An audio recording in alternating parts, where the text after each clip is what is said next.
¿Qué piensan ustedes de todo lo que está pasando al interior de este partido, donde también hay más candidatos acusados también de otro tipo de acciones, pero que también se están generando en el contexto de vista pública como tal, ¿no? En el caso muy en particular del señor Eric Molina. Bueno, este caso, estos dos casos de Eric García, ¿no? el de Eric García y el de la diputada Rebeca Santos, son una muestra de cómo cuando tú escondes las cosas debajo de la alfombra, ¿verdad? O como quien dice, cuando barres donde pasa la suegra, llega un momento en que se te desborda. Estamos viendo la misma receta que tuvo Arena y el FMLN por tratar de esconder las diferencias que habían y los problemas de corrupción que habían al interior, implosionaron, ¿verdad? Es impresionante el ver cómo la gente trata ante los medios de comunicación tener una imagen pública y en privado es otra cosa, ¿verdad? El tema de la corrupción en las elecciones de Nuevas Ideas no es algo que estuvo escondido de la población, ¿verdad? Fue algo que hubo militantes de ese partido que denunciaron que cuando ellos llegaron a votar, ya otra persona había votado porque les habían quitado los códigos. Esta es la primera gran crisis interna, porque sí tiene la característica de una crisis interna en este partido Nuevas Ideas, y creo que esta crisis interna se debe analizar como en dos planos diferentes. El primer plano es el plano superficial, que es en donde se señalan esas irregularidades en el proceso de las elecciones internas, también en esos como esas revanchas o esas vendetas políticas porque no quedaron o porque sí quedaron. Bueno, entonces yo creo que eso es el nivel más superficial y creo que mal haríamos si solamente nos quedáramos en ese nivel. Yo creo que hay un nivel más profundo y es las luchas de poder, las luchas de intereses entre los grupos de poder económico principalmente, que están formando ese partido llamado Nuevas Ideas. Creo que al final lo que se están peleando son mercados, mercados de corrupción, mercados de tráfico de drogas, mercado de tráfico de influencias, mercados y mercados. Es decir, hay intereses económicos sectoriales al interior de este conflicto. Y al final, ¿quién sale perjudicado? Pues el pueblo salvadoreño, que puso, la mayor parte del pueblo salvadoreño, no la totalidad, pero la mayor parte del pueblo salvadoreño, que puso su esperanza en este partido Nuevas Ideas, en que castigó a los partidos tradicionales, FMLN, Arena, PCN, etcétera, porque estas luchas internas eran las típicas que se caracterizaban en estos partidos. Decían, nosotros no queremos ese tipo de partidos políticos, queremos otro partido político. Vieron Nuevas Ideas una oportunidad. Imagínense ahora, a un poco tiempo, a menos de un año de las elecciones, el pueblo salvadoreño, los votantes de este partido político, los que pusieron la esperanza en este partido político, pues se están enfrentando a una gran desilusión, porque resultó que el partido Nuevas Ideas no nos plantea una nueva forma de hacer política, ¿verdad? Sino que nos plantea la misma forma de hacer política, pero esto va a generar una mayor crisis política en El Salvador. Imagino que si se atrevió a hacer acusaciones de este tipo es porque pruebas tiene, ¿verdad? No creo que sea tan corto de mente, sabiendo él que se estaba enfrentando a delitos al hacer esta acusación. Entonces a mí me parece que sería interesante. Tania Pastor creo que va a ser la abogada de él. Yo leí un Twitter de Tania y creo que Tania tampoco se aventuraría eso es lo mismo que pienso a defender a Alejandro Mason y poner en tela de juicio su prestigio como abogada si no tuvieran las pruebas suficientes, ¿verdad? Y por eso es que Tania decía en su Twitter que se debería, después de una investigación, se iban a deducir las responsabilidades. Creo que es otro elemento más para que el fiscal pueda investigar y que el otro señor diga, bueno, yo no fui, fue TT, ¿verdad? No es tan válido. A mí me parece que lo que él ha hecho es más como para defenderse delante de la gente, porque estaba siendo atacado por todos los flancos. Y ahí es donde Julia Evelyn tiene razón con el tema de los grupos de poder. Y hay grupos de poder entre los diputados, hay grupos de poder entre los ministros, en las municipalidades, y esto se va haciendo cada vez más grande. Y por eso es importante que aquí la cabeza del partido tome las riendas y ponga orden, ¿verdad? Okay, y en este análisis, pero la cabeza del partido no es el presidente del partido, es el presidente de la República, es el presidente Nayib Bukele. Exactamente. Yo creo que aquí hay que tener mucha claridad. Aquí todo esto, la forma en que esta crisis se va a superar, porque definitivamente la van a superar. Yo no creo que esto vaya a terminar en una, digamos, una destrucción del partido, como algunas personas optimistas de la oposición dicen. Ellos solitos se van a destruir, no se van a destruir solos, ¿verdad? Porque primero, porque no hay una oposición política coherente, unificada y pensante que aproveche esta crisis de nuevas ideas para posicionarse. Pero bueno, los hicieron desaparecer prácticamente. Exacto. Y el tema es aquí, por ejemplo, para la ley del agua, hubo disconformes en el lado de los diputados propietarios de Nuevas Ideas que no llegaron a la plenaria y tuvieron que votar los suplentes, ¿verdad?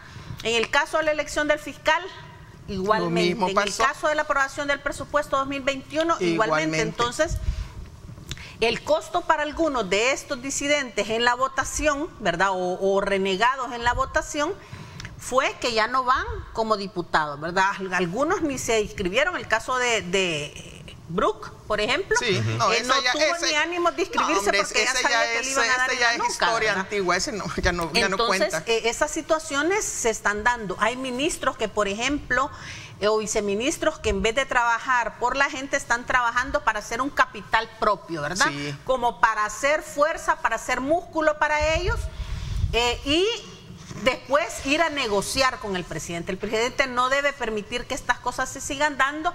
¿Por qué? Porque esto lo que está haciendo es aumentar más las divisiones. Nuevas Ideas no es un partido horizontal en donde toda la gente participe, en donde toda la gente puede opinar, no. Es un partido vertical en el cual el hombre es el que dice qué es lo que se hace y no se hace. Y toda esta gente se está saliendo prácticamente del guacal.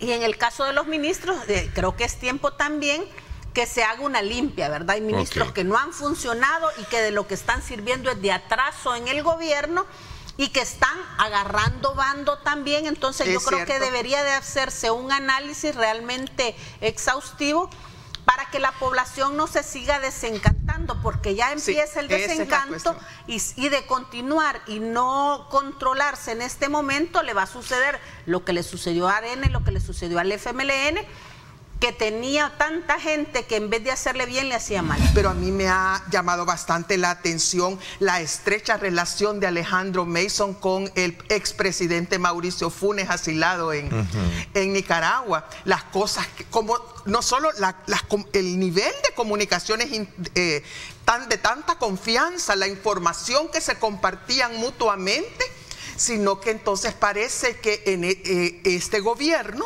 o muchos funcionarios, porque el señor es funcionario, el señor Alejandro Mason, que le dice, ay, que es el loco, él él es asesor de seguridad nacional del presidente Bukele. Entonces esta gente, o sea, como en este gobierno todavía quedan como traslapes, ¿verdad? O vasos comunicantes con el gobierno, los gobiernos anteriores, principalmente con el gobierno de Mauricio Funes y de Sánchez Serén. ¿Cómo vamos a garantizar o cómo el sistema judicial que está tan podrido en nuestro país va a poder garantizar esa presunción de inocencia? ¿Va a poder garantizarle a cada ciudadano y ciudadana de este país que es inocente y ha sido encarcelado injustamente que va a salir? Ese es el tema aquí, ¿verdad? Eso es lo complicado. Cómo la falta de capacidad del sistema judicial en el país no va a permitir que haya un juicio justo, ¿verdad? Si el juicio es justo y las pruebas son irrefutables, pues denle. Pero de lo contrario, estarían violando los derechos humanos como le están haciendo en este momento y poniendo en la cárcel a personas que injustamente están ahí. Bueno, les decía de que otro de los temas que ha acaparado muchísimo, digamos, la atención y que sin duda alguna también llama mucho la preocupación es este enfrentamiento que ha llevado a gremio médico con las autoridades de salud. ¿Qué alcances puede tener esta situación, sobre todo cuando se trata de un hilo frágil en la actividad digamos, del servicio médico hospitalario que ofrece la red pública en nuestro país, ¿no? Yo creo que la problemática del sector salud con el gobierno hay que dividirla como en tres partes, ¿verdad? Uno es el caso de la mala praxis o supuesta mala praxis de esta persona, que ahí hay que deducir responsabilidades porque él es un estudiante todavía.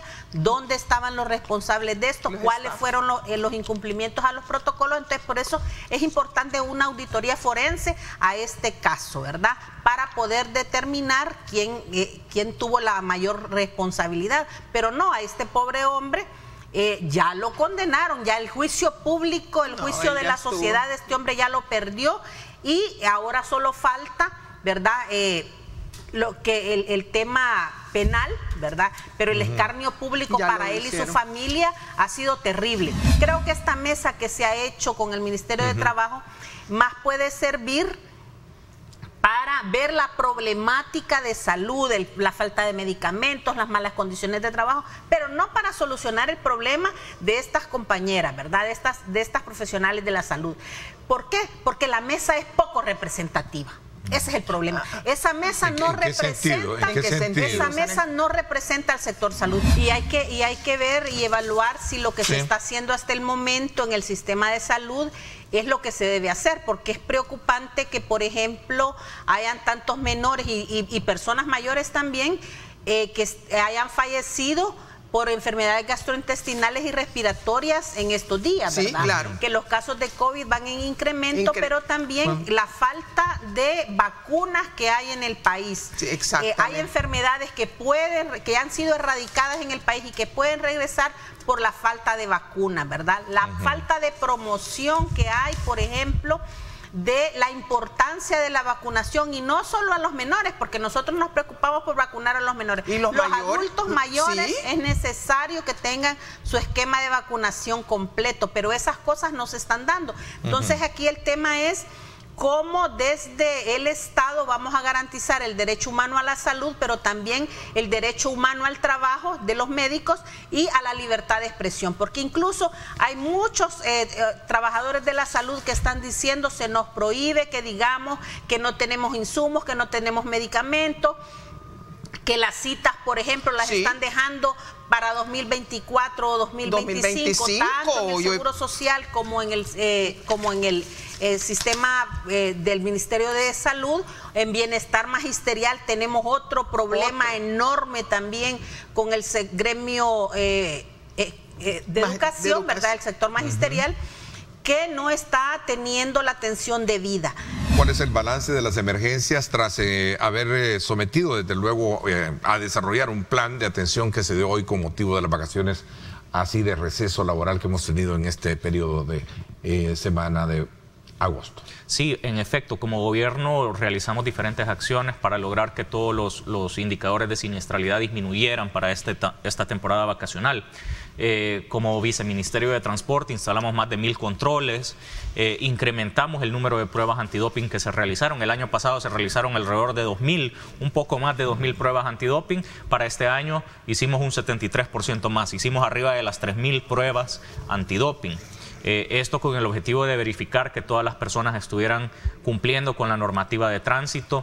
Otro de los elementos que se implementaron este año también son los controles de medición de velocidad, dado que estamos dotando a nuestros equipos con nuevas herramientas para que ellos puedan pues hacer velar la normativa o velar por el cumplimiento de la normativa de tránsito. También les dimos o les dotamos de implementos láser para la medición de velocidad en los vehículos, y esto sirve para verificar que las personas no estén conduciendo a exceso de velocidad, que es una de las principales causas de fallecidos. En el país lo que se necesita es un cambio en la cultura vial, un cambio completo, un cambio donde se respete la normativa, donde se usa el cinturón de seguridad, se respete a los peatones, no se excedan los límites de velocidad. Se castigue al conductor temerario, etcétera, y que se castigue al conductor temerario. Nosotros hemos incrementado los controles, eso es definitivo y los vamos a seguir incrementando. Nosotros vemos, cada temporada vacacional nosotros la vemos de forma iterativa. Cada una de ellas debe de llevar más controles, debe de tener más presencia de nuestros elementos, de la policía, de la Fuerza Armada,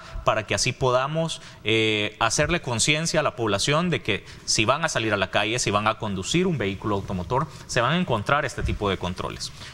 Sobre todo los antidoping. Es algo que estamos trabajando arduamente por incrementarlos. También los de control de velocidad, como menciono, de los 19 fallecidos que tenemos reportados para estas fechas, me parece que son 6 las personas que fallecieron en accidentes de tránsito debido a una velocidad excesiva.